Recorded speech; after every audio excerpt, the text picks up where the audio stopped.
मैं आपके साथ शेयर करने जा रही हूँ एक और रेसिपी। उम्मीद है आपको पसंद आएगी। बिस्मिल्लाहिर्रहमानिर्रहीम, अस्सलाम वालेकुम। उम्मीद है आप सब खैरियत से होंगे। कुकिंग क्रिस्पी फूड में आपका वेलकम है। मैं आपकी खिदमत में हाज़िर हूँ एक और रेसिपी के साथ। मैं आपके साथ आज मिलकर बनाऊँगी जामुन का शेक। जैसा कि आपको पता है आजकल गर्मी है और जामुन आजकल बहुत ज़्यादा इन है मार्केट में, और ये बहुत ठंडे होते हैं। मैं इनकी गिटक अलग कर लूँगी। ये जामुन का गुद्दा मैं ऊपर से अलग कर लूँगी, इसकी गिटक अलग कर लूँगी। इस पर थोड़ा मेहनत का काम है इसके अंदर, क्योंकि गिटक ज़्यादा बड़ी होती है और उसके ऊपर काम थोड़ा सा इसका गुद्दा सा होता है। लेकिन गर्मी के हिसाब से आजकल जामुन बहुत ठंडे होते हैं और मैदे के लिए बहुत अच्छे होते हैं। बिस्मिल्लाहिर्रहमानिर्रहीम, मैंने ये जामुन का पल्प अलग कर लिया है, इसको मैं अंदर ऐड करूँगी। मैंने गिटक इसकी अलग कर दी है। इसकी जो गिटक है उसके और भी बहुत से फ़ायदे हैं। आप चाहें तो उसको धूप में खुश्क करके पीस कर आप अपनी स्किन पे लगाएं, मास्क बनाकर, वो भी बहुत अच्छा होता है।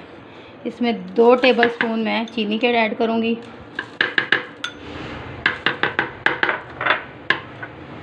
आधा टेबलस्पून इसमें मैं नमक का डालूँगी। आप चाहें तो काला नमक भी इस्तेमाल कर सकते हैं। 2 टेबलस्पून मैं इसमें नींबू के डालूँगी, नींबू का रस। ये पुदीने के पत्ते हैं, इसके मैं पत्ते अलग करके वो मैं अंदर डालूँगी। ये टेस्ट के लिए बहुत अच्छे होते हैं।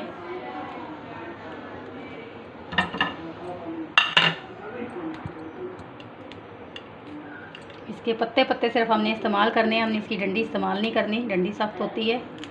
ये आप अगर पुदीना फ्रेश लेंगे बिल्कुल तो फिर तो बहुत ही अच्छा है।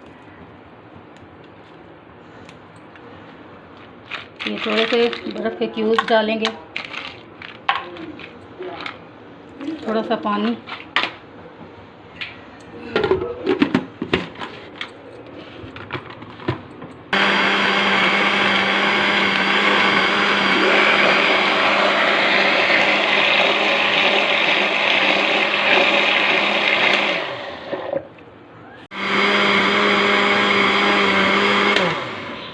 ये हमारा जो है जामुन का शेक बिल्कुल तैयार है।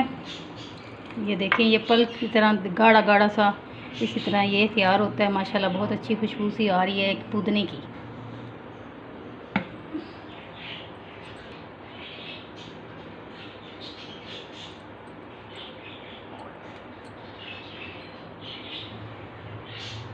ये देखें माशाल्लाह बहुत खूबसूरत लग रहा है।